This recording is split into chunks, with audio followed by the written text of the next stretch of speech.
Investigation में CBC हो गया, ईएसआर हो गया, तो ये जांचें अपने इसमें करवाते हैं। तो जिस भी पेशेंट को आपको ये सिम्टम मिले जिसमें कफ मोर देन 2 वीक है, फीवर आ रहा हो, तो अपने सबसे पहले उस पेशेंट की एक्सरे करवाते हैं और बलगम की जो जांच होती है वो करवाते हैं। तो अगर बलगम की जांच में कंफर्म हो जाए अपने को भी बलगम में स्पुटम पॉजिटिव आ रहा है पेशेंट, तो उसको बोलते हैं अपने माइक्रोबायोलॉजी कंफर्म ट्यूबरकुलोसिस। कई पेशेंट में क्या होता है, अपने को एक्सरे में सिम्टम मिल रहे, एक्सरे में लीजन दिख रहे होते हैं, पर वो माइक्रोबायोलॉजिकल सिम्टम स्पुटम पॉजिटिव नहीं आता है, तो उसको अपने क्लिनिकली बेस्ड एटीटी स्टार्ट करते हैं। तो उसको रेडियोलॉजिकल की दवाई देते हैं। आगे इसमें क्या है, इसकी मेडिसिन में है, जो इसकी मेडिसिन डेली लेनी होती है और 6 महीने तक लेनी होती है अपने को। तो पहले 2 महीने आईपी फेज और फिर 4 महीने चलता है सीपी फेज। इसमें जो मेडिसिन जो मिली है वो है अपने फर्स्ट लाइन जो टीबी की ड्रग्स होती है, वो आइसोनाइजाइड, रिफाम्पिसिन, इथाम्बोटोल और पाराजिनामाइड। तो 4 ड्रग है, ये 4 ड्रग पहले अपने 2 महीने देते हैं। आईपी फेज में 4 ड्रग देंगे, HRZE, और अगले 4 महीनों में उसको HRE पे लेते हैं अपने। और उसका 2 महीने बाद उसका पेशेंट का फॉलोअप में स्पुटम करवाते हैं, चेस्ट एक्सरे करवाते हैं, नॉर्मल रूटीन इन्वेस्टिगेशन उसकी करवाते रहते हैं। अगर स्पुटम कन्वर्जन हो रहा है तो इसका मतलब अपनी मेडिसिन उस पर बढ़िया काम कर रही है।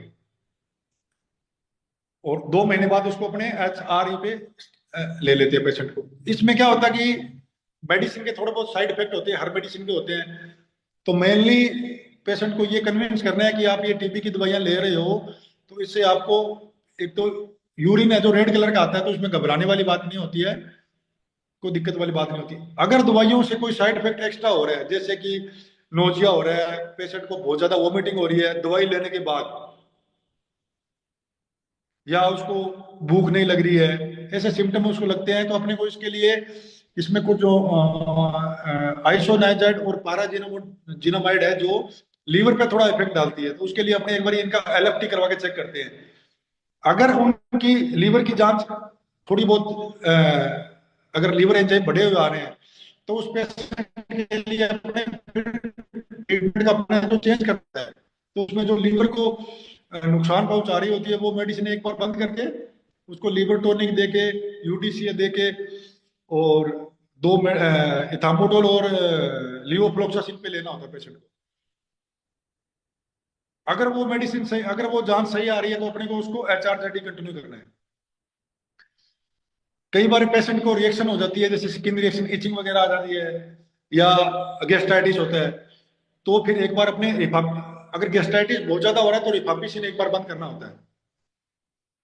और इचिंग वगैरह हो रही है तो एक बार कंप्लीट स्टॉप करना होता है ट्रीटमेंट को। और उसके बाद में एक दिन उसको अपने, एक एक दिन टेबलेट देके ऐड करते हैं। भाई कौन सी मेडिसिन है जो अपनी कल्पिट है, उसके लिए अपने को डेली की लूज टेबलेट देनी होती है उसको। तो जो मेडिसिन उसके रिएक्शन करेगी अपने को पता लग जाएगा, वो मेडिसिन अपने ट्रीटमेंट प्रोटोकॉल में हटा देंगे। ये नॉर्मल टीबी होती है। इसके बाद में आता है कि ये पल्मोनरी टीबी होती है जो लंग्स से रिलेटेड होती है। लंग्स के अलावा कई और टीबी होती है अपनी बॉडी में, जैसे लिम्फ नोड हो गए, सर्वाइकल लिम्फ नोड हो गया, एक्सिलरी लिम्फ नोड हो गए, या CNS टीबी है, या प्लूरल फ्यूजन किसी के हो जाता है, जो ट्यूबरकुलर प्लूरल फ्यूजन है, या जॉइंट की टीबी है, या पोर्ट स्पाइन हो जाता है, या ओक्यूलर टीबी है। उन टीबी को अपने बोलते हैं एक्स्ट्रा पल्मोनरी टीबी। मतलब जो लंग्स से आउटसाइड अदर देन लंग्स जो होती है उसको एक्स्ट्रा पल्मोनरी टीबी बोलते हैं। तो इसके लिए अपने मोस्ट जो कॉमन होती है वो ज्यादातर लिम्फ नोड टीबी होती है, जो सर्वाइकल लिम्फ नोड है उनमें होती है। तो उसके लिए अपने FNAC करवाते हैं। FNAC की रिपोर्ट में अपने को मिलते हैं ग्रेनुलोमेटस लीजन मिलते हैं, तो अपने उसको ATD प्रेस्क्राइब करते हैं। एब्डोमिनल टीबी में जो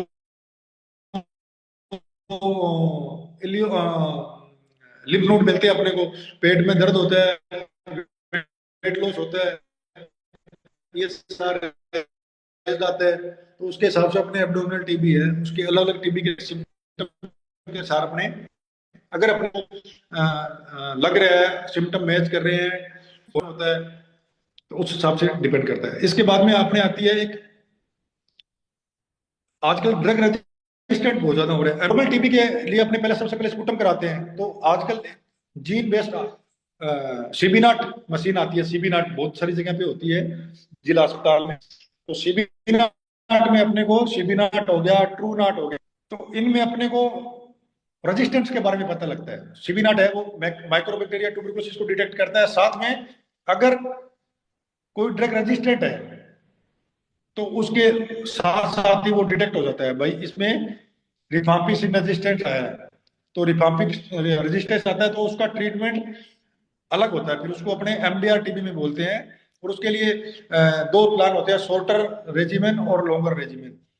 उसके बाद में सीबीनाट, टू नाट, इसके बाद में एक होता है एलपीए टेस्ट, लाइन प्रोबेसिव। तो उसमें फर्स्ट लाइन एलपीए और सेकंड लाइन एलपीए। तो फर्स्ट लाइन में अपने जो एचआरजेडी ये होती है, सेकंड लाइन में होती है जो फ्लोरोक्विलिन्स होगी वो होती है। तो ये इन्वेस्टिगेशन कराने से अपने को पता लगता है कि एमडीआर टीबी है या नहीं। तो एमडीआर टीबी का जो ट्रीटमेंट है वो टोटल डिफरेंट है।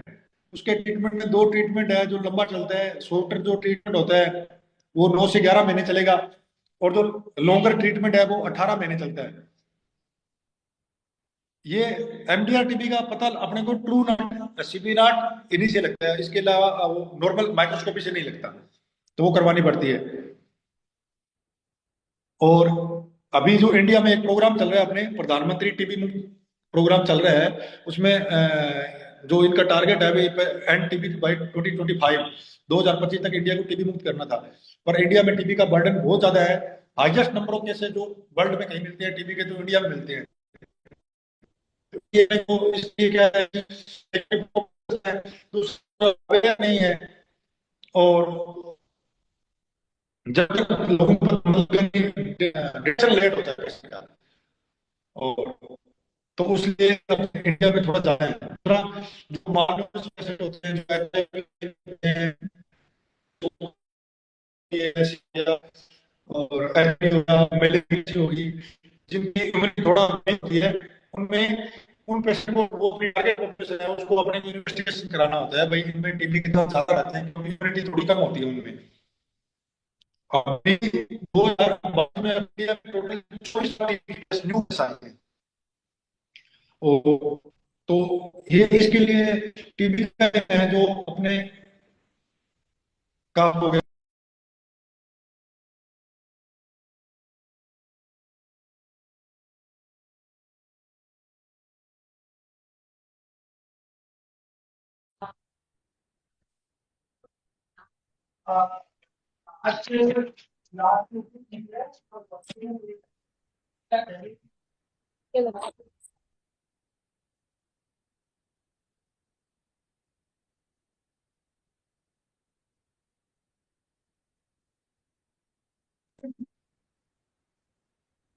Hello, hello.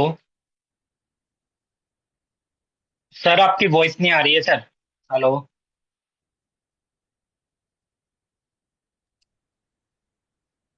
अब आ रही है? जी सर। हेलो, अब आ रही है वॉइस। वॉइस आ रही है सर। आ रही है ना? अब आ रही है? अच्छा ठीक है। तो सिविनाट वाला सुन लिया था क्या आपको? सर वॉइस ब्रेक हो रही है, एक बार दोबारा सीबी नेट एमडीआर का एमडीआर सर, सीबी नेट के एमडीआर बारे टीबी में के बारे दोबारा में जो बता बोला था दीजिए। वो पता लगा था क्या? अच्छा अच्छा, ठीक है ठीक है। तो अपने अभी ड्रग रेजिस्टेंट बहुत ज्यादा आ रहा है, उसलिए अपने को ड्रग रेजिस्टेंट का पता कराने के लिए अपने को सीबी नाट और ट्रू नाट ये जांच करवानी पड़ती है। उसमें भी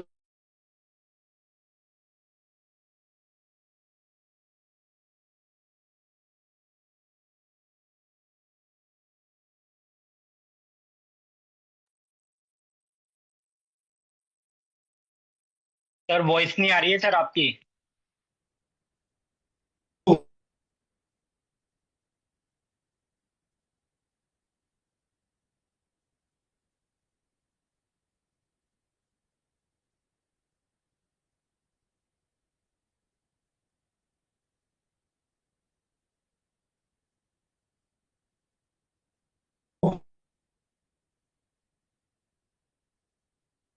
सर एक बार आप दोबारा ज्वाइन कर लीजिए। बहुत ही आपकी वॉइस नहीं आ रही है।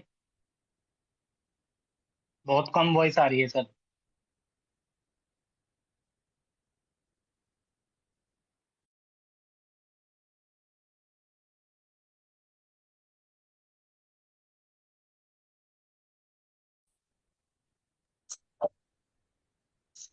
सर अब आ रही है आवाज? प्रणाम सर। हाँ। Hello. Hello hello. Yes sir. Wait कीजिए सर, आ रहे हैं, 1 मिनट। सर की वॉइस प्लीज नहीं आ रही है, नेटवर्क इशू हो रहा है, वेट कीजिए अभी। वेट करें सर। जी। 2 मिनट वेट कीजिए सर। आवाज आ रही है? सर अब वॉइस आ रही है आपकी, जी। ठीक है। तो एमडीआर टीबी के बारे में बता रहा था मैं। एमडीआर टीबी के लिए अपने को डायग्नोज करने के लिए सीबी नाट और ट्रू नाट है, जो दो मशीनें होती है। उसमें अपने इसमें भी एमडीआर टीबी के लिए अपने को स्पूटम की जांच करवानी होती है। अर्ली मॉर्निंग स्पूटम होता है, जो पहला स्पूटम जो अपने कब करते हैं तब आता है। तो उसमें रेजिस्टेंट का पता लगाने के लिए अभी ड्रग रेजिस्टेंट केस बहुत ज्यादा आ रहे हैं। तो उसमें सीबी नाट करवाते हैं तो रिफाम्पिसिन रेजिस्टेंट आता है। तो अपने को ट्रीटमेंट जो है वो चेंज करना पड़ता है। और उसके लिए दो अपने पास ट्रीटमेंट होते हैं। एक होता है शॉर्टर रेजिमेन और एक होता है लॉन्गर रेजिमेन। तो शॉर्टर रेजिमेन है जो 9 से 11 मंथ का होता है, और जो लॉन्गर रेजिमेन है वो 18 मंथ का होता है। और उसमें अपने को बहुत सारा प्री ट्रीटमेंट इन्वेस्टिगेशन कराना पड़ता है पहले पेशेंट का। उसमें रूटीन इन्वेस्टिगेशन होता है, इलेक्ट्रोलाइट, सीरम मैग्नीशियम, थायराइड की जांच, ईसीजी, ये करवाते हैं। ईसीजी करवाते हैं क्योंकि उसमें एक मेडिसिन होती है बीटाक्यूलिन, जो क्यूटीसी प्रोलोंगेशन करवाती है। तो कई बार उसमें अरिथमिया वगैरह होने के चांस रहते हैं। तो पहले सारा प्री ट्रीटमेंट इवैल्यूएशन करवाने के बाद ही एमडीआर स्टार्ट होता है, एमडीआर का ट्रीटमेंट स्टार्ट होता है। आवाज आ रही है ना सर? यस सर, वॉइस आ रही है सर। आ रही है ना? अभी जो टीबी है उसको, वो फैलता, टीबी के फैलने का जो मेन रीजन है, भाई लोग अवेयर नहीं है, इतनी मास्क वगैरह नहीं लगाते हैं, मुंह पे कपड़ा, जब खांसी आती है तो अपने बैक्टीरिया जो बाहर एयर में आते हैं एक्सपर्ट होते हैं, और स्नीजिंग होता है। तो अवेयरनेस के लिए अपने को पेशेंट को, हर पेशेंट को यही बोलना होता है कि मुंह पे मास्क लगाना है या कपड़ा लगाना है। और जो घर में जो सबसे बड़ा कमरा होता है उसमें रहना होता है, ज्यादा वेंटिलेशन जिस रूम में ज्यादा हो, तो उसमें टीबी फैलने के चांस फिर थोड़े कम रहते हैं। आवाज आ रही है ना sir? Yes sir. Lymph node TB वाला आ गया था क्या उनका? सुन लिया था क्या पहले? यस सर, एक बार सर दोबारा रिपीट कर दीजिए सर, क्योंकि कौन? नेटवर्क इशू हो रहा था सर। सीबी नेट वाला? लिम्फ नोड वाला सर, लिम्फ अच्छा, नोड। लिम्फ नोड जो अपने लंग्स के आउटसाइड कोई भी टीबी होती है उसको अपने एक्स्ट्रा पल्मोनरी टीबी बोलते हैं। तो उसमें जो मेन है, जो सर्वाइकल लिम्फ नोड टीबी होती है, जो सर्वाइकल लिम्फ नोड होते हैं, वो लिम्फ नोड बड़े हो जाते हैं तो उसकी एफएनसी करवानी पड़ती है। या इंटेस्टाइनल टीबी होती है, वो अपने एब्डोमिनल टीबी होती है, और सीएनएस टीबी होती है। तो ये अपने अदर देन लंग्स जो होता है उसको अपने बोलते हैं एक्स्ट्रा पल्मोनरी टीबी। उसमें भी ट्रीटमेंट सेम ही देना होता है, जो चल रहा है एचआरसीटी है वही है। और कई बार लिम्फ नोड टीबी होती है, उसमें एमडीआर आ जाता है, तो उसके लिए अपने एमडीआर का ट्रीटमेंट उसके लिए भी स्टार्ट करना होता है। और इसके लिए जो डाइट है, जो टीबी में अपने को डाइट, प्रोटीन रिच डाइट ज्यादा देनी होती है। जैसे अंडे हो गया, पनीर हो गया, या दालें होती हैं उनमें प्रोटीन ज्यादा होता है। और गवर्नमेंट ने अभी ये मिक्स पोषण योजना चालू करी है, उसमें टीबी पेशेंट को प्रोवाइड किया जाता है। और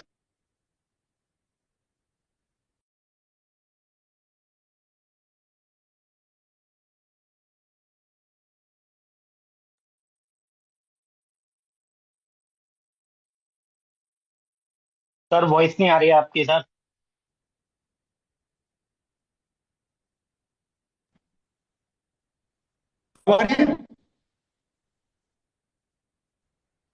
हेलो? अब आ रही है सर, वॉइस आ रही है। ठीक ठीक। तो मोटा मोटा तो यही है टीबी के बारे में अपने। तो पेशेंट है, टीबी के पेशेंट को अपने को सबसे पहले तो उसको ये बोलना है कि जो मुंह पे हमेशा मास्क लगा के रहना है। क्योंकि जब वो कफ करेगा तो बहुत सारे बैक्टीरिया एनवायरमेंट में आते हैं, तो जो उसके क्लोज कॉन्टेक्ट में होते हैं उनको इन्फेक्शन के ज्यादा चांस रहते हैं।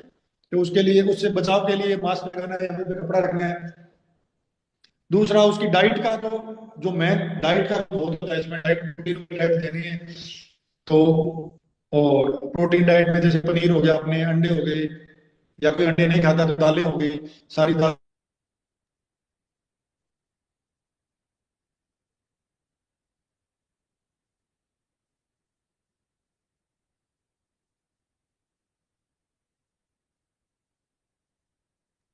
सर वॉइस नहीं आ रही है सर। हेलो।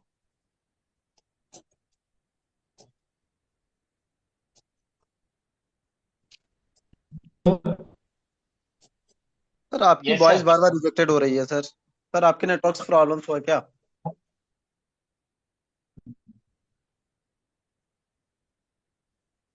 हेलो, आवाज आ रही है सर? सर वॉइस आ रही है सर। सर थोड़ा नेटवर्क अरे वो आपके यहाँ इशू है क्या सर? हेलो। नेटवर्क ठीक लग रहा है।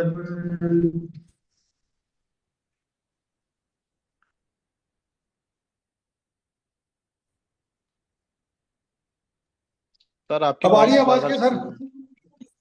आ रही है आवाज आ वॉइस रही है सर, सर? अब आ रही है। ठीक है, ठीक। जो रेस्पिरेटरी मेन, जो रेस्पिरेटरी की जो डिजीज है वो टीबी है। और अपने अस्थमा है, अस्थमा के पेशेंट होते हैं, एलर्जी के जो पेशेंट होते हैं, सीओपीडी के पेशेंट होते हैं, आईएलडी के पेशेंट होते हैं, जिनमें सांस की दिक्कत ज्यादा रहती है, डिफिकल्टी इन ब्रीदिंग होती है। और हेलो, आवाज आ रही है सर क्या? Yes sir. या लंबे टाइम से खांसी वाले जो पेशेंट होते हैं। अभी सर इनको अजमीज को बोल दो, कुछ डाउट है तो मेरे से पूछ लें। ओके ओके, हाँ जी, हाँ ठीक है सर। जी। सभी हेल्थ पार्टनर से रिक्वेस्ट है, एक एक करके क्वेश्चन पूछ सकते हैं सर से।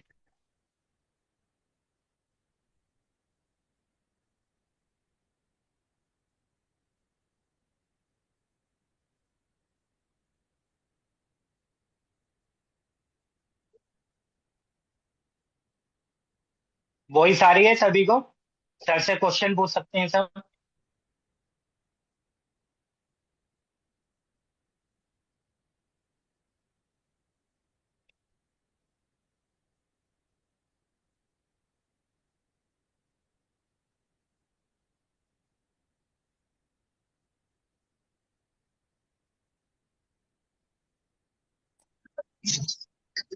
हाँ हेलो। सर। हाँ जी सर सर। ये जो टीबी के पेशेंट हैं उनका हाँ जी सर। ट्रीटमेंट करते समय हमको भी सावधानियां क्या रखनी चाहिए? आपको भी सावधानी, सबसे पहली सावधानी तो यही है कि आपको भी अपने, जब आप अपनी क्लिनिक में काम कर रहे हो तो जी मुंह पे मास्क रखना है। दूसरा, जो टीबी का पेशेंट है उसको ये समझाना है कि आपको भी मुंह पे 24 घंटे मास्क रखना है, मतलब जब आप हमारे पास आओ, घर में रहो। जी सर। दूसरा ये है कि अपने को, जब अपने क्लिनिक या हॉस्पिटल जब जाते हैं तो अपने को कभी एम्प्टी स्टमक नहीं जाना होता। हमेशा जी अपने को कुछ खा के जाना होता है, क्योंकि उस टाइम अपने इम्यूनिटी थोड़ी वीक होती है, सुबह सुबह जाते हैं तब। अच्छा सर। तो उस टाइम अपने को, हम कभी भी खाली पेट नहीं जाना होता। अच्छा सर। मेन सिम्टम, मेन इसका यही है बचने के लिए अपने को, क्योंकि इसका जो इन्फेक्शन है, जो जो पल्मोनरी टीबी का जो क्या है, कफ जो बैक्टीरिया है, वो किसी दूसरा पेशेंट जिसको टीबी है वो कफ करेगा, स्नीजिंग करेगा, तो जो बैक्टीरिया है वो एनवायरमेंट में आ जाते हैं। अच्छा सर, इनका जीवन काल क्या होता है सर, कितनी देर रहते हैं? वो जीवन काल, जीवन काल नहीं, नॉन मोटाइल होते हैं वो। अच्छा सर। बट वो एनवायरमेंट में रहते हैं थोड़ी देर, 5-10 मिनट, उसके बाद में वो नीचे सबसाइड हो जाते हैं ग्राउंड पे। अच्छा सर। पर वो अपने, जब अपने सामने कोई पेशेंट खांस रहा है तो अपने उसके डायरेक्ट टच में होते हैं ना, जी सर। जी सर। तो जैसे ही अपने ब्रीदिंग करते हैं तो बैक्टीरिया अपने अंदर इनहेल हो जाता है वो। तो ऐसा ऐसा नहीं होता कि बैक्टीरिया जाते ही अपने को टीबी कर देगा।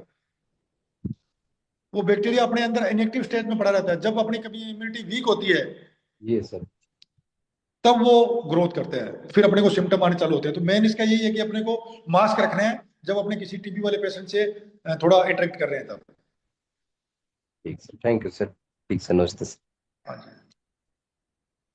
जी सर, नमस्कार सर। ओके जी सर, पूछिए क्वेश्चन। नमस्ते जी, नमस्ते।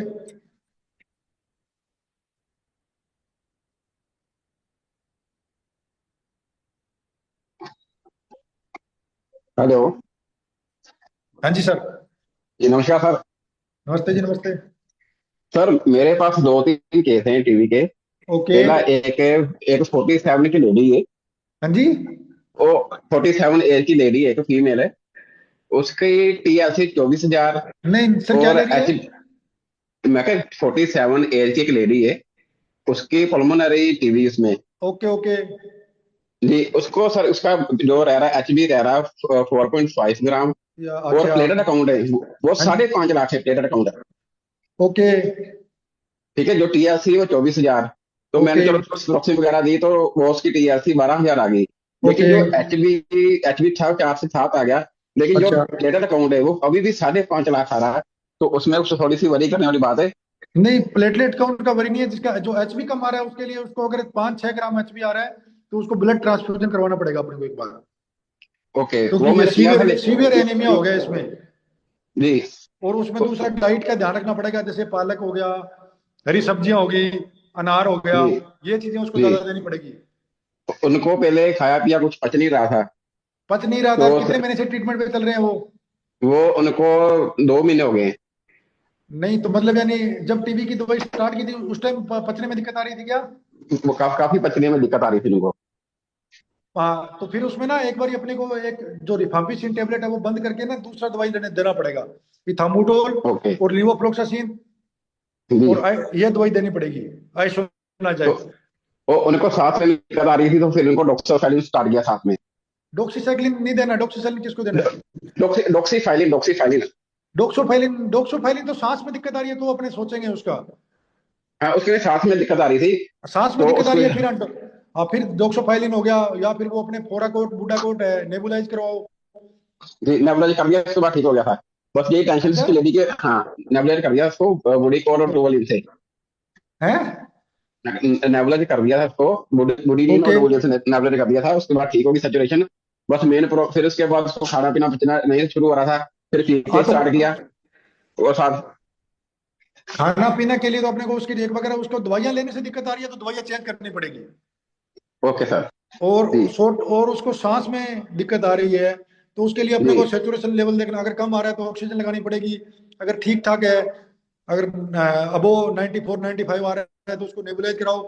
और उसको जो इनहेलर होते हैं, इनहेलर देने पड़ेंगे। जी ठीक है जी। और ओके। दूसरा एक सर केस है, उसमें 72 का आदमी है। उसका हाँ। IGR पॉजिटिव आया। लेकिन ना क्या उसको खांसी क्या आ, क्या? रुको, आई धीरे बोलो थोड़ा। उसका ना IGRA पॉजिटिव आया उसका। आईजीआरए पॉजिटिव आया? ओके। जी। लेकिन उसको सिम्टम टीबी का कोई भी नहीं, ना उसको खांसी आ रही है ना उसके घर बाकियों में में। किसी को टीबी थी क्या? उसके घर में भी नहीं किसी को प्रॉब्लम। अच्छा। तो आई इग्रा होता है ना, वो पॉजिटिव कई पेशेंट में आ जाता है। तो उसने पहले जी कभी टीबी का इलाज तो नहीं करवाया? ना, कभी नहीं कराया उसने। तो वो कफ वगैरह, फीवर वगैरह कुछ भी नहीं आ रहा? कुछ भी नहीं आ रहा। ईएसआर कितना आ रहा है? यह है उसका 28। और पहले पिछले 2-3 महीने में वजन कम हुआ था क्या? न वजन नहीं कम हुआ, ना HB का कम हुआ। TLC भी ठीक उसकी। अच्छा। अभी उसको मैंने एक्सरा बोला कि मैं क्या एक बार एक्सरा करा के आओ। बिल्कुल और एक्सरा आप करवाओ, एक पोस्टमार्टम बार देखते हैं। एक्सरा करवाओ और एक बार सीटी स्कैन भी करवाओ इसका। और अगर बलगम आ रहा है तो बलगम की, खाली पेट की जांच करवानी पड़ेगी। जी। अगर बलगम ब- उसको आ रहा है ब- ना, बात सुनो, बलगम नहीं आ रहा उसको, खांसी बलगम तो कुछ भी उसका ना नहीं। उस पेशेंट का पहले तो एक्सरा कराओ। ठीक है जी। और उसके बाद में उसका सीटी स्कैन कराना पड़ेगा, क्योंकि कई बार ना एक्सरे में लीजन दिखते नहीं है। जी तो ठीक है सीटी में, सर। जैसे सीटी में लीजन दिखते हैं पूरे, तो सीटी से पता लगेगा अपने को। ओके जी राइट सर, CT स्कैन। और ओके अभी पूछा था सर, एक तीसरा औरत है, बच्ची है 19 साल की। ओके उसकी ना मैंने एक्सरा कराया उसका। मेरे पास एक जैसे पहले इसको ब्रीथिंग प्रॉब्लम थी। ओके। तो और उसको शायद मेरे हिसाब ना अपना कार्डिक को क्या कहते हैं इसको, जो उसकी हार्ट बीट थी 130 के आसपास पहुंच गई। क्या? 130 के उसके 130 के आसपास उसकी हार्ट बीट चल रही थी। ओके सैचुरेशन उसकी नॉर्मल थी, जैसे 98 के आसपास ओके चल रही थी उसकी। ओके ओके ठीक है जी। उसको कम करने 130 को कम करने के लिए मैंने सिप्लाटन दी। तो ओके। ये हुआ क्या कि जैसे ठीक चलेगी, नेक्स्ट डे आई तो उसकी सैचुरेशन एकदम से गिरने लगी। बैठे बैठे जैसे पहले 90 थी, 90 के बाद आ गई 80, नहीं, वो 70, तो 40। एक्चुअली ना, जो थोड़ा पेशेंट जब पाल्पिटेशन में होता है या टेकिकार्डिया में पेशेंट जाता है, तो हो सकता है उसके कोई टैकीकार्डिया। कार्डियक लीजन भी हो। बाकी पूरा तो अपने को पेशेंट को देखने के बाद ही पता लगेगा, ऐसे नहीं कह सकते। जी जी, मैंने उसकी ईसीजी भी कराई थी, ईसीजी ओके नॉर्मल आई। ओके उसके ओके। बाद मैंने एक्सरा किया, बोला कि एक्सरा कराओ। एक्सरे में उसके थोड़े पैपिस आए थे, हाँ पेचेज तो आए थे उसको मैंने, थोड़े। हाँ उसको मैंने फिर टीवी हॉस्पिटल में भेजा। मैंने उस दिन उसको सेट कर दिया, उसी दिन मैं उसको नेबुलाइज वगैरह किया ओके और ओके डायरेक्ट इंजेक्शन लगाया, तो ओके सैचुरेशन जिसकी 47 थी तो वो 100 आ गई, ओके वो तो ठीक हो गया। ओके नेक्स्ट डे इसको मैंने टीवी हॉस्पिटल में भेजा कि जाओ आपके पैचेस वगैरह हैं, वहां पे जाओ, आपको क्या कहते हैं। लेकिन ओके उन्होंने कुछ नहीं बताया उसको, और अकेली सिब्रोफेलिन टैबलेट देके उसको भेज दिया। Okay okay. तो अभी उसका फर्दर कुछ नहीं चल रहा है, तो उसका क्या करना चाहिए? तो पहले तो यार वो पेशेंट देखना पड़ेगा मेरे को, मैं एक्सरे में क्या आ रहा है, सीटी स्कैन में क्या आ रहा है, स्पूटम में क्या था, उसके बाद ही डिसाइड कर सकते हैं। ऐसे तो मैं कैसे डिसाइड करूँ। ओके, इसका मतलब सिटी स्कैन नहीं कराया, सिटी स्कैन करा दे पहले। सीटी स्कैन नहीं, पेशेंट की पूरी प्रोफाइल देखनी पड़ेगी ना अपने, कि भाई क्या था उसके पहले, क्या था, क्या लीजन हो सकता है। हम्म। वो तो पर्सन को चेक करना पड़ेगा ना वैसे। ठीक, ठीक है सर, ठीक है। ओके जी ओके। Okay, thank you. जी डॉक्टर लोकेंद्रा जी, सर आप क्वेश्चन बोल लीजिए सर से। सर मैं पूछ रहा हूँ एक पेशेंट है सर, उसकी एज होगी 32 के लगभग, 28 के लगभग। उनको पहले एलर्जी हुई, खांसी हुई, तो उन्होंने 3 महीने से लिवोसिट्राजिन मोन्टोलिका अम्ब्रोक्सल वाली टेबलेट प्रेफर की थी मंदसौर डिस्ट्रिक्ट से। तो उन्होंने वो खाए, उसके बाद बंद हो गई और फिर वापस से भी शुरू हो गई, तो एलर्जी गोली लेते हैं, ठीक हो जाते हैं। तो सर इसका क्या रीज़न हो सकता है? हेलो, आवाज़ आ रही सर? जय सर, वॉइस आ रही है सर। जी सर। 1 मिनट मेरे सर, आ रहे हैं सर, आ रहे हैं अभी। ओके।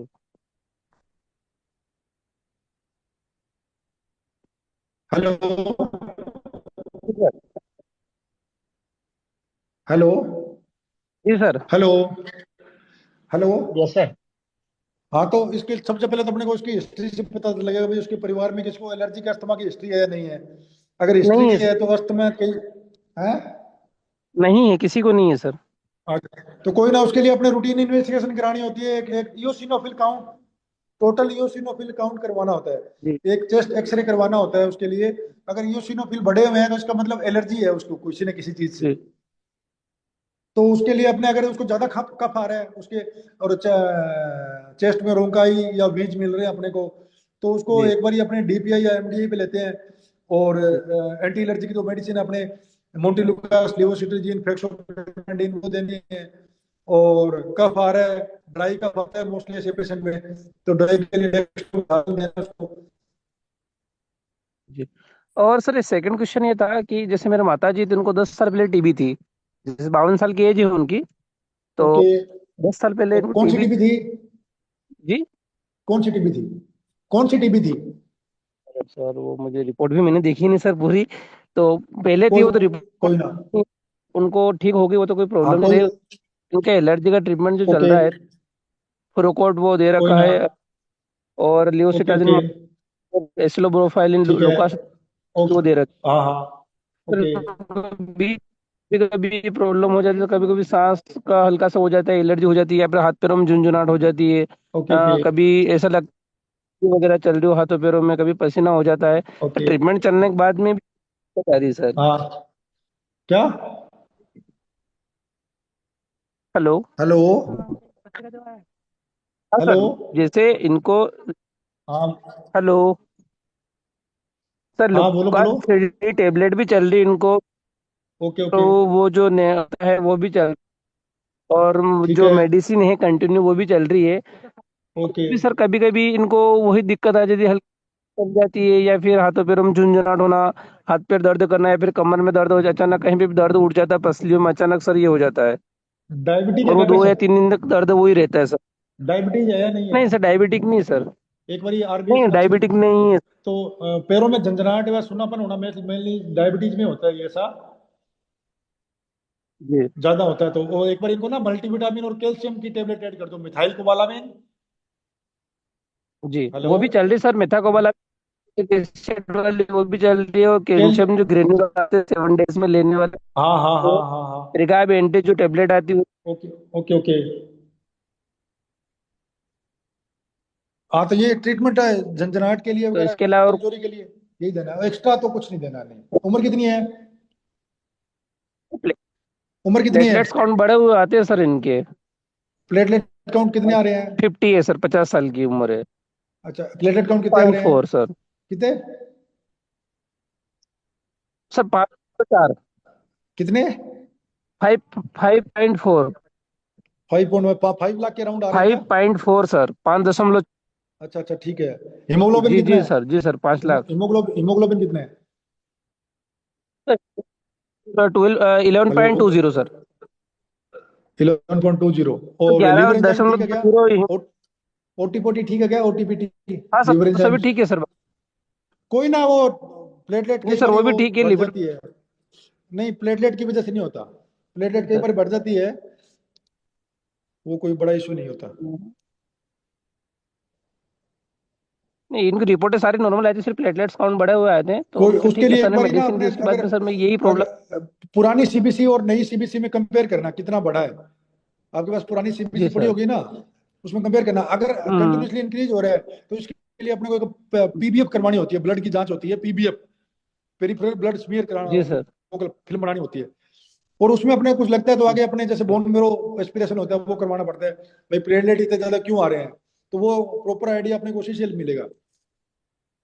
बाकी 4-5 लाख प्लेटलेट है, कई बार कई पेशेंट में मिल जाती है। एक काम करो सर, आपसे एक बार कंसल्ट करवा लूंगा सर, तो कोई ना कुछ करवा डाउट वो लेना, भी क्लियर हो जाएंगे सर, है ना। कोई ना करवा, कोई ना, कोई ना।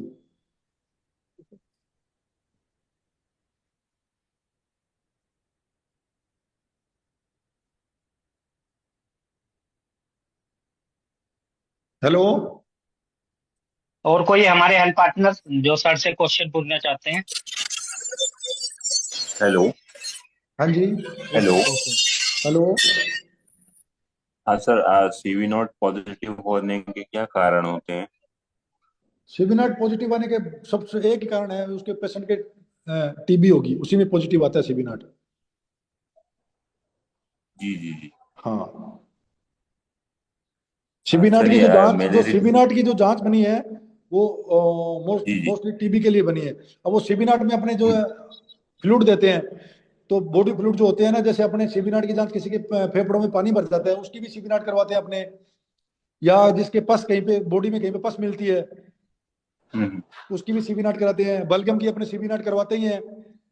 एक अपने बाल लेते हैं, कई बार ब्रोंकोस्कोपी करते हैं, तो बाल का भी सीबीनाट जाता है। तो उसमें सीबीनाट में अपने को कोई एमटीबी का बैक्टीरिया मिलता है, तो उसके हिसाब से अपने उसकी एटीटी की दवाई चालू करते हैं। हम्म। सर किसी को जैसे हाइपर सेंसिटिविटी है, और कि सर सर जैसे कि इसमें स्टेरॉइड चलाना है या नहीं चलाना है? ये तो डिसाइड देखना पड़ेगा ना। हाइपर सेंसिटिव न्यूमोनिया, एचएसपी के पेशेंट में स्टीरोड देते हैं, वो तो पेशेंट को देख के पता लगेगा अपने किसको स्टीरोड देना है, किसमें। टीबी के पेशेंट में स्टीरोड अपने कम यूज करते हैं, नहीं करते अनटिल उसको हाँ, जरूरत ना वैसे हो। बताया गया है और कि टीबी का टीबी पेशेंट, नहीं। जैसे टीबी में जैसे मिलियरी टीबी हो गई या सीएनएस टीबी हो गई, हाँ, मलेरिया। मिलियरी टीबी सीनियस टीबी होती है, उनमें कई बार ना पेशेंट कोमा, कंफ्यूजन, या उसके बहुत ज्यादा सीवियरिटी आ रही है डिजीज की, तब उनमें अपने स्टीरोड देते हैं। और जो कई बार प्लूरल फ्यूजन जो आता है, टीबी ट्यूबरकुलोसिस प्लूरल फ्यूजन, उसमें स्टार्टिंग के 15 दिन में स्टीरोड देते हैं अपने। जैसे स्टेरॉइड अधिकतर बोलते हैं कि नहीं देना है, वो तो अब बट वो अपने को डिजीज क्या की कारण कंडीशन, है? डिजीज की कंडीशन पे डिपेंड करता है। अच्छा अच्छा, मान लीजिए जैसे देते हैं तो उससे क्या हानि रहेगी? देते हैं तो लंबे लंबे टाइम में देने के नुकसान होते हैं स्टीरोड के, बहुत से इम्यूनिटी वीक होती है। जी जी जी जी। स्टीरोड तो डिजीज अपने को देखनी पड़ेगी, उसके हिसाब से ही देने हैं, ऐसे नहीं देने। हर डिजीज में स्टीरोड नहीं देना होता। जी जी जी। सर प्राइमरी पल्मोनरी जो टीबी होती है उसमें उसमें गोन नहीं, पल्मोनरी कॉम्प्लेक्स टीबी में और स्टीरोड यूज गोन नहीं करते फोकस अपने, होता है। पल्मोनरी टीबी में स्टीरोड यूज नहीं करते। जी जी। तो ओके। सर इसमें गोन कॉम्प्लेक्स और गोन फोकस क्या होता है? गोन कॉम्प्लेक्स, गोन जो फोकस है अपने जो लंग में, लिम्फ नोड के, लिम्फ हाँ। नोड होते हैं, तो जी। उसमें लिम्फ नोड जब वो एक्सरे में देखते हैं तो अपने को थोड़ा बड़ा लगता है लीजन, तो जो बार बार उसमें इन्फ्लामेशन इन्फेक्शन होता है तो वो लीजन होता है, वो बड़ा बन जाता है। तो लिम्फ नोड जो स्टेशन होते हैं उनके लिए यूज करते हैं गोन फोकस। ये प्राइमरी सेंटर होता है, यहाँ से टीबी अपनी ओरिजिनेट होती है। तो ये कई बार ब्लड के द्वारा, कई बार लिम्फेटिक स्प्रेड, जो लिम्फ नोड मेनली इसको लिम्फ नोड बोल सकते हैं अपने, जी जी। तो वो होता है। तो इससे अपने कई प्राइमरी टीबी जो होती है वो अपने लंग्स में होती है, उसका स्प्रेड कहीं और हो जाता है कई बार, तो वो वाया लिम्फ नोड हो जाता है, अच्छा कई बार लिम्फेटिक स्प्रेड बोलते हैं, या फिर उसको अपने हिमेटोजिनस स्प्रेड होता है जो ब्लड के द्वारा स्प्रेड होता है। इसलिए तो गोन फोकस और गोन जो रीजन है वो अपने को लंग में मिलते हैं, फेफड़ों में। जी जी सर। सर एक टीपीटी होता है ये, क्या सर? टीपीटी। टीपीटी होता है अपने, ये बहुत बढ़िया क्वेश्चन पूछा आपने। ये जो हाँ अपने पास अपने घर में किसी को टीबी की दवाई चल रही है, जी तो आसपास हाउस होल्ड जो कॉन्टेक्ट होते हैं, या कोई एचआईवी का पेशेंट है, या कोई इम्यूनो कॉम्प्रोमाइज पेशेंट है, कोई मेलिग्नेंसी का पेशेंट है, या जिसकी इम्यूनिटी वीक है, या सीकेडी का पेशेंट है, तो वो पेशेंट अपने को छांटने होते हैं भाई। इन इन पेशेंट में टीबी होने के चांस, क्योंकि वो उसके आसपास रहते हैं अपने घर में, तो उनमें टीबी होने के थोड़े जी चांस ज्यादा रहते हैं। तो उस पेशेंट को टीबी रोकने के लिए, मतलब टीबी का इन्फेक्शन तो बहुत लोगों में होता है, तो टीबी का इन्फेक्शन को एक्टिव टीबी में ना जाए वो, तो उसके लिए अपने प्रिवेंटिव ट्रीटमेंट होता है, प्रिवेंटिव ट्रीटमेंट देना होता है, जो हाउस होल्ड कॉन्टेक्ट जो उनके आसपास रहते हैं उनके लिए होता है। तो उसके लिए अपने नॉर्मली अपने उस पेशेंट का भी अपने नॉर्मल जांच करते हैं, स्पुटम करवाते हैं, और जैसे अपने आजकल टेस्ट आ गया CYTB बोलते हैं जिसको, वो करवाते हैं अपने, या MT करवाते हैं। तो उसमें टीबी के डिजीज को प्रिवेंशन के लिए टीपीटी देते हैं अपने। तो उसमें आइसोनाइजाइड और रिफापेंटिन 2 ड्रग आती है, जी तो उसके वो कॉम्बो पैक आता है, वो टीपीटी उन पेशेंट में देनी होती है अपने को, ठीक है ना? जी जी। ओके। सर टीपीटी को अपन टीपीटी को ये भी कह सकते हैं, TPT given prevent breakdown of TB हाँ इन्फेक्शन टीपीटी, हाँ टू उसके टीबी लिए, हाँ रोकने के डिजीज। लिए, हाँ उसमें जो कॉलेज सर इसमें जैसे कि जो एक टीबी पेशेंट के क्लोज कॉन्टेक्ट में होते हैं ना, उनके लिए होती है। जी जी।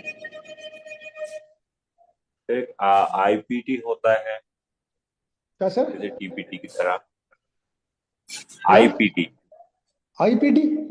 आईपीटी आईपीटी हाँ, नहीं नहीं, टीपीटी है अपने आइसोनियाजिड प्रिवेंटिव थेरेपी। हाँ वो तो बता दिया ना मैंने आपको, आइसोनाइजाइड, इसमें 2 ड्रग देते हैं वो अपने, यही होता है। आइसोनाइजाइड और रिफापेंटिन 2 ड्रग यूज होती है, 2 ड्रग होती है, वो यूज करते हैं अपने इसमें। हम्म।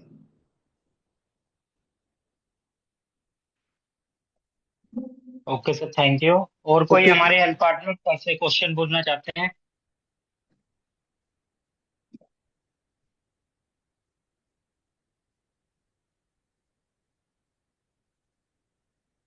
डॉक्टर पवन चौहान, माँ पार्वती क्लिनिक, सर क्वेश्चन पूछ लीजिए। अच्छा मौका है क्योंकि आज सर अपना कीमती समय निकाल करके आए हैं। और डॉक्टर अरुण सर।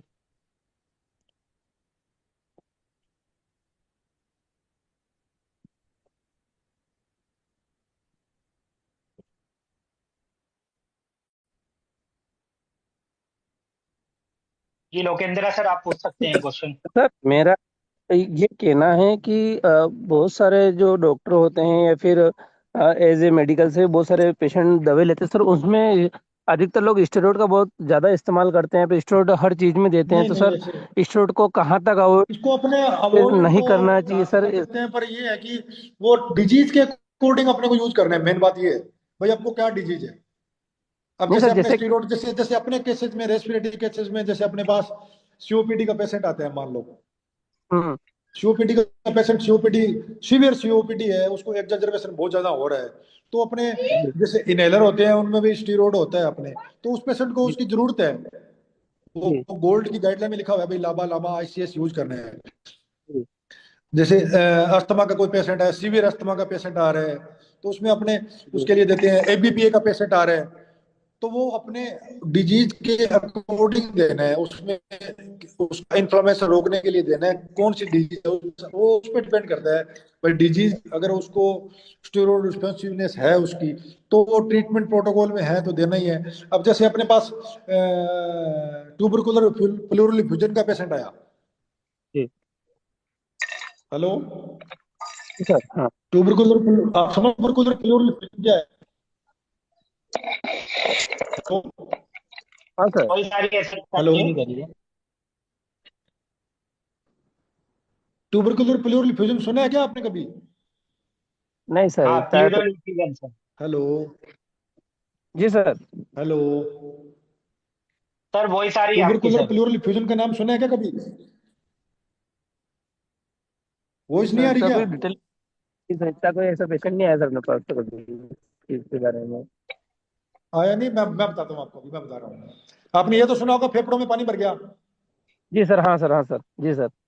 हेलो, हाँ हाँ, तो सर। फेफड़ों में पानी भरता है ना, तो कई बार वो पानी इन्फेक्शन का होता है, कई बार वो पानी टीबी का होता है। सुन रहे जी। हो ना? हाँ हाँ सर, हाँ सर। हाँ, तो जब टीबी का पानी भरता है ना, तो उस पेशेंट में अपने स्टीरोड 15 दिन के लिए यूज करते हैं। वो उसके ट्रीटमेंट का हिस्सा है। जैसे कोई हाइपर सेंसिटिव न्यूमोनाइटिस का पेशेंट आया अपने पास, तो उसमें यूज करते हैं। कई जो आईएलडी के पेशेंट होते हैं अपने, जिनमें बहुत ज्यादा सांस लेने में बहुत दिक्कत आ रही हो, आईएलडी होती है, एक बीमारी होती है, तो उसमें यूज करते हैं। जैसे सार्काइडोसिस का पेशेंट आ गया। हेलो, हाँ सर, हाँ sir. Yes sir, continue sir. हाँ, जैसे सार्कोइडोसिस का पेशेंट आ गया, आईएलडी का पेशेंट आ गया, और रूमेटॉइड आर्थराइटिस का पेशेंट आ गया, तो ऐसे पेशेंट हम्म। आते हैं, उनमें स्टीरॉयड ट्रीटमेंट प्रोटोकॉल का हिस्सा है, उनमें अपने को स्टीरॉयड देना ही है। सर इफ अगर बीपी भी अगर उनका राइज हो रहा तो फिर भी देंगे सर उनको? बीपी भी राइज हो रहा हो अगर क्या? पेशेंट का सर, बीपी जैसे ब्लड राइज हो रहा है प्रेशर। तो हाइपरटेंशन की ड्रग देनी है, बीपी राइज हो रहा है तो। जैसे क्या होता है कि बहुत सारा सर्दी जुकाम या फिर सांस है जो प्राइमरी कंडीशन जिनको अभी अभी उनमें भी सर जैसे मिथाइल प्रिंडासोलम स्टार्ट कर देते बहुत सारे, तो सर नहीं नहीं, ऐसा ये नहीं, नहीं नहीं, वो नहीं, भी देते हैं इमरजेंसी। वो जी सर। हाँ, बोलो बोलो। सर जैसे स्टूडेंट लाइफ सेविंग के लिए देते हैं, इमरजेंसी के लिए संजीवनी की तरह देते हैं इसको, कहाँ पे अभी अपने को आराम चाहिए वो तुरंत इसलिए। वो हाँ, वो होता है हाँ, वो तो है ही। सर लोग नॉर्मल वे में भी, हाँ पेशेंट आया उसका तो तो उसको। यार, अब मैं तो क्या, लोग नॉर्मल में उसको मैं तो क्या कर सकता हूँ, उसके नॉर्मल वे में देते हैं तो। पर वो डिजीज की अकॉर्डिंग ही देना होता है उसको। जी सर। ओके सर, अपने थैंक जैसे यू। रेसिपी के केसेस में, अब कई केसेस में यूज होता है, कई केसेस में अपने स्टेरॉइड नहीं यूज करते, तो जिनमें यूज होता है उनमें यूज करना ही पड़ेगा अपने को उसको। जी सर, हाँ, thank you. Okay sir. Hello नमस्कार sir. Thank you so much. जी पूछिए सर। हेलो, हेलो नमस्कार सर। हेलो हाँ नमस्ते। नमस्कार सर। हाँ नमस्ते, नमस्ते। कह रहे हाँ नमस्ते। कह रहे थे बच्चों में सर, जब जब डब्ल्यूसी बढ़ जाए सर, ठीक है, तो उनको हाँ क्या हाँ, टीबी का मेडिसिन चल सकता है क्या सर? डब्ल्यूसी नहीं बहुत हो नहीं जाए, नहीं 40 नहीं साल। नहीं नहीं नहीं नहीं, टीबी का तो पूरा डायग्नोज करना पड़ेगा। अपने सिम्टम क्या है, कफ आ रहा है उसको 15-20 दिन से ज्यादा, फीवर 15-20 दिन से ज्यादा आ रहा है, फिर अपने को उसका, अपने जो स्पुटम माइक्रोस्कोपी है या चेस्ट एक्सरे देखने पे लीजन लग रहे हैं, वो बाद में। डब्ल्यूबीसी बढ़ना ये नहीं है कि उसको टीबी है, जी जी जी। ये नहीं होता। डब्ल्यूबीसी बढ़ना सेकेंडरी इन्फेक्शन हो सकते हैं, बच्चों को हो जाते हैं। तो इन्फेक्शन हुआ बॉडी में, इन्फेक्शन होगा तो जैसे जैसे इन्फेक्शन बढ़ता है तो डब्ल्यूबीसी बढ़ती जाती है। तो उसके लिए अपने नॉर्मल एंटीबायोटिक यूज करना है, उसके लिए टीबी नहीं देना है। वो टीबी प्रॉपर और सर, डायग्नोज होने के बाद ही टीबी की ट्रीटमेंट देना है उसको। और वो एक रैपिड टेस्ट आता है सर, टीबी की, आर टीबी किट के नाम से, उनसे जब टेस्ट किया जाता है किसी को, क्या जब क्या पॉजिटिव सर, आता क्या है क्या तो क्या वो क्या? रैपिड टीबी के लिए एक जांच होता है सर, रैपिड टेस्ट, वो ठीक है या नहीं है सर? रैपिड टेस्ट जैसे मलेरिया के लिए किया जाता है ना sir, card test, rapid test, इसीलिए टीबी का भी होता है सर, वो सही है या गलत है सर? नहीं, कौन सा टेस्ट है, नाम बताओ टेस्ट का मेरे को। रैपिड टेस्ट आता है नाम से सर, कार्ड टेस्ट टीबी के लिए किया जाता है सर, कभी कभी कोई करवाता है सर वो वो नहीं, सर। वो कार्ड टेस्ट नहीं, एक्चुअली अपने इसमें ये होता है, अपने एमटी का टेस्ट बोलते हैं उसको, एक मोन्टेक्स टेस्ट होता है, मोन्टो टेस्ट। वो और मोन्टेक टेस्ट गलत आजकल है एक, सर, 5 यूरो, वो अरे अलग रुको है रुको, सर, मेरी फाइव पहले किलो मेरी बात सुनो, रुको रुको मेरी बात सुनो। हाँ, सर, जी एमटी टेस्ट होता है, एमटी टेस्ट अपने को पॉजिटिव आए तो अपने उसके टीबी, एमटी जिनमें एमटी एमटी का टेस्ट कराने के लिए पहले पूरी हिस्ट्री लेनी है। भाई पहले उसकी कभी टीबी का ट्रीटमेंट लिया तो नहीं है, या उसके घर में किसी को टीबी का इलाज चल रहा था कि नहीं चल रहा था, तो वो उस पूरी हिस्ट्री पे डिपेंड करता है, ऐसे नहीं लेना होता उसको। हाँ वो डायग्नोज में अपने की हेल्प करता है, पर उसके फॉल्स नेगेटिव रिजल्ट बहुत बार आते हैं। फॉल्स नेगेटिव होता है क्योंकि वो जैसे किसी बच्चे की इम्यूनिटी वीक है उसमें पॉजिटिव आता है, और पीएलएचए होते हैं उनमें पॉजिटिव आता है, तो उसमें उसका इंडोरेशन ज्यादा आता है। तो वो तो पेशेंट की क्लिनिकल कंडीशन देखने के बाद अपने डिसाइड करते हैं भी इसको एटीटी की जरूरत है या नहीं है। हाँ, तो बच्चों में जो छोटे बच्चे होते हैं उनमें स्पुटम आता नहीं है, तो उनमें अपने सही गैस्ट्रिक एस्पिरेट होता है, एस्पिरेट होता है, उसका अर्ली मॉर्निंग सैंपल लेना होता है। और अगर किसी की हाउस होल्ड कॉन्टेक्ट बच्चा कोई है तो उसमें प्रिवेंशन में अपने वो यूज करते हैं, जो अभी थोड़ी देर पहले बात की थी अपने। बाकी प्रॉपर डायग्नोज करना जरूरी है, उसको पहले टीबी का इलाज देने से पहले डायग्नोज हो, हाँ उसके टीबी है तब अपने स्टार्ट करते हैं टीटी। वही पूछ रहे थे सर, मतलब कभी कभी बच्चों में जब सर 15-20 दिन फीवर है, घट नहीं रहा है सर, रिफाइड शीट के नाम से बच्चे का डॉक्टर जो है वो लिख देते हैं। तो अपने को दूसरे रूल, अरे दूसरे रूल आउट तो करने पड़ेंगे ना, अलग रीजन जो कोई है उसमें वो तो रूल आउट करने पड़ेंगे। कोई पायरेक्सिया का रीजन और भी बहुत होते हैं, मलेरिया में फीवर रह जाता है, टाइफाइड में फीवर रहता है, या बच्चे के कोई इन्फेक्शन है, क्रोनिक इन्फेक्शन है, डब्ल्यूबीसी इंक्रीज करती है, इन्फेक्शन होता है सेकेंडरी इन्फेक्शन, तो फीवर आ जाता है। तो सारे उसके दूसरे जो रीजन है वो भी तो रूल आउट करने पड़ेंगे ना। बिल्कुल sir. Okay sir, thank you. Okay. Okay sir, thank you so much sir. और कोई हमारे हेल्थ पार्टनर जो सर से क्वेश्चन पूछना चाहते हैं? जी जी सर। सर इसको कफ सिर्फ कौन सा दे सकते हैं हम टीबी वाले पेशेंटों को? कफ सिर्फ जिसके प्रोडक्टिव कफ निकलती है उसको अपने अम्ब्रोक्सोल टर्बुटालिन गुआफेसिन यूज करते हैं। जी सर, ट्रिबूटालीन और सनाबॉल में एक प्रॉब्लम आती है कि उनके हैंड शिवरिंग होने स्टार्ट होते हैं, हाँ बिल्कुल, हार्ट बीट हाँ इंक्रीज होती बिल्कुल, है, हाँ उसके हाँ लिए हाँ हाँ होती वो है। साइड इफेक्ट तो इसका उसमें इस आपने उसमें ये आजकल वो साल्ट का कॉम्बिनेशन आता है, तो जिसमें नहीं है वो वाला यूज कर लो। कौन सा सर? जिसमें टर्बुटालिन नहीं है ना, गुआफेसिन वाली साल्ट है वो यूज कर लो। डेक्स्ट्रोमेथार्मिन सिरप आती है वो यूज कर लो। ओके। डेक्स्ट्रोमेथार्मल सीपीएम सिरप आती है ना, वो यूज कर सकते हैं अपने। जी जी सीपीएम, जी जी जी जी हाँ, जी और उसको अगर ज्यादा कफ आ रहा है तो उसको नेबुलाइज भी करवा सकते हैं अपने। जी सर जी। और राइट। कफ निकालने के लिए अपने एन-एसिटाइलसिस्टीन टेबलेट आती है, वो पानी में डुबो हाँ करके जी, पिलाते हैं तो उसमें कफ होता है वो सिक्स निकल हंड्रेड जाता वाली। है। वो उसको टीडीएस भी दे सकते हैं, डोज की उसकी? क्या? उसकी डोज टीडीएस दे सकते हैं, किसकी? एसिटाइलसिस्टीन की 600 नहीं एमजी नहीं, की BD BD BD BD. PD दे सकते हैं। ठीक है सर, ठीक है जी, thank you sir. Okay okay okay.